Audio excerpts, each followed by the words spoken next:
शाम 5 बजे के बाद अचानक से 8-10% शाम 11 बजे तक कैसे बढ़ सकते? उसी दिन की बात हो रही है, नेक्स्ट डे की बात नहीं हो रही। On the day of polling crore of vote बढ़ा दिए गए। शाम 5 से 6 बजे के बीच बताइए कि लंबी लंबी कतारें कहां थी, हमें सीसीटीवी दिखाइए। इस तरह के प्रश्न हमसे पूछे गए। अभी आपको याद होगा कि it's a misconceived narrative. I will explain how it is a misconceived narrative. एक ग्लोबल एक्सपर्ट हैं आईटी के, जब हमारा चुनाव चल रहा था तो उन्होंने कहा था ईवीएम्स कैन बी हैक्ड। सब आप लोगों ने देखा होगा। अरे भाई, वहां ईवीएम होती ही नहीं है। There are electronic voting mechanisms, they are called, they are not EVMs. There are electronic machines which do voting from different times. वो रीडर्स होते हैं, वो होते हैं। उसके बाद भी यहां हल्ला हो गया, खूब चला सोशल मीडिया में कि वो बोल रहे हैं कि ईवीएम हैक हो सकती है। अभी क्या कहा सेम एक्सपर्ट ने कि हमें तो लगे 1 महीना 1.5 महीना काउंटिंग करने में, इंडिया में तो 1 दिन में काउंटिंग हो जाती है। We just follow the narratives which are suiting. Let me explain how VTR can not be change. Please इसको बस बना के फिर I will come to Delhi. सुबह 9:30 बजे, 11:30 बजे, 1:30 बजे, 3:30 बजे, 5:30 बजे sector magistrates go from booth to booth. They collect what is the trend.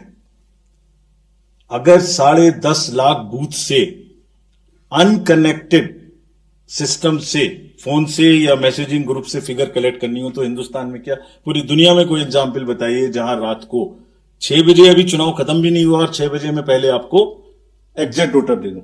फिर इलेक्ट्रॉनिक वोटिंग मशीन को इंटरनेट से जोड़ देते हैं। जोड़ने के बाद में वो हैंड टू हैंड लाइव हो जाएगा सिस्टम। फिर आप कहेंगे कि ईवीएम को हैक कर दिया। 5:30 बजे, 5 बजे के बाद जस्ट प्लीज इमेजिन 5 से 7 के बीच में प्रिजाइडिंग ऑफिसर जो पहली बार वहां गया है, छोटे से स्कूल के टीचर है, आंगनवाड़ी वर्कर्स हैं, वो क्या काम करते हैं? जितने लोग लाइन में खड़े हैं पहले उनको पर्चियां टोकन बांटते हैं कि आप लाइन में रहिए, आपका वोट जरूर लेंगे। थोड़ी थोड़ी कहा सुनी भी होती है गेट पर कि हम तो टाइम में आ गए थे।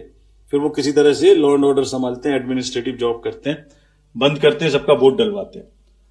उसके बाद में वोटिंग खत्म कराते हैं, मशीन को सील करते हैं, बैटरी को सील करते हैं, एन नंबर्स ऑफ फॉर्म्स बनाते हैं, 17C इंक्लूडेड। और सोचिए 17C बनाने के बाद हाथ से लिखते हैं, लिखने के बाद एजेंट के हाथ में वो कॉपी देते हैं, सील कराते हैं।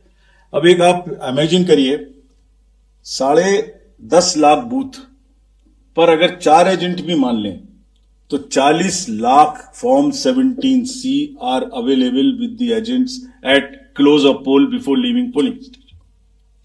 अगर महाराष्ट्र का जिक्र ले लें तो 1 लाख बूथ थे लगभग, 4 भी मान लें तो 4 lakh 17C form.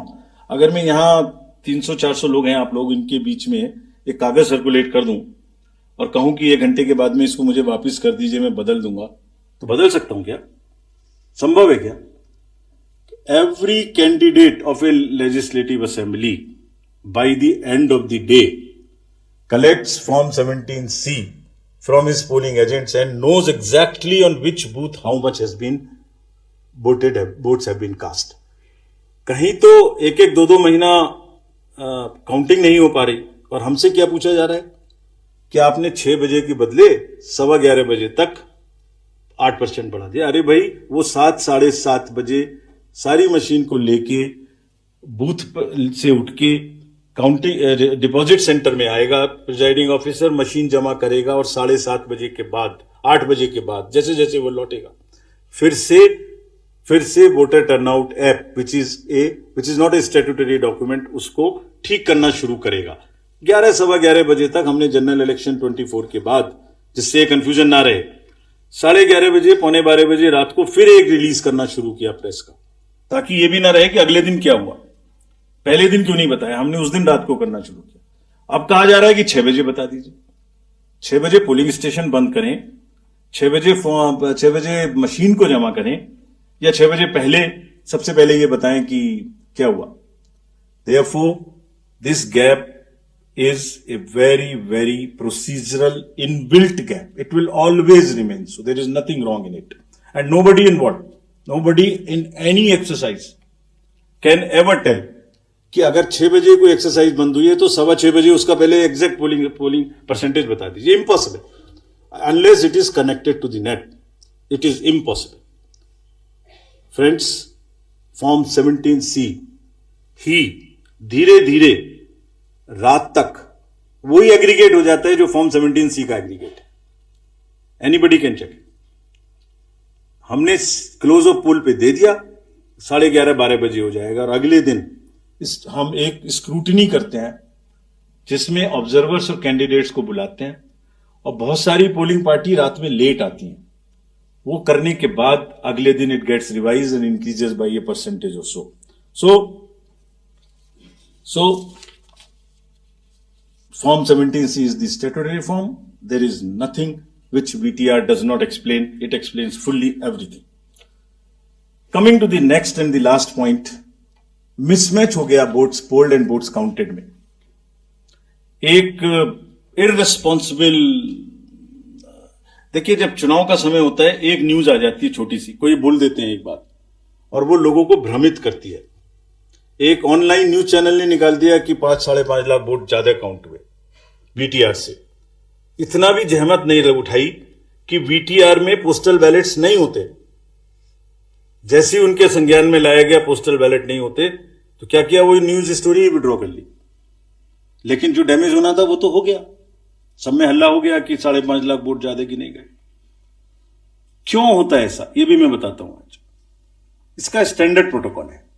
Standard protocol है, लिखित है. और जैसे मैंने आपको किताब दिखाई ऐसी 70 हमारी हर प्रोसेस की इस तरीके की, इलेक्टोरल रोल से रिलेटेड हो, काउंटिंग से रिलेटेड हो, पोलिंग एजेंट से रिलेटेड हो, पॉलिटिकल पार्टी हो, कोई सी भी प्रोसेस हो, सबकी सब वेबसाइट पर 70-80 हमारी पूरी की पूरी डिटेल्ड गाइडलाइंस उपलब्ध हैं, सर्कुलेटेड हैं पॉलिटिकल पार्टीज को.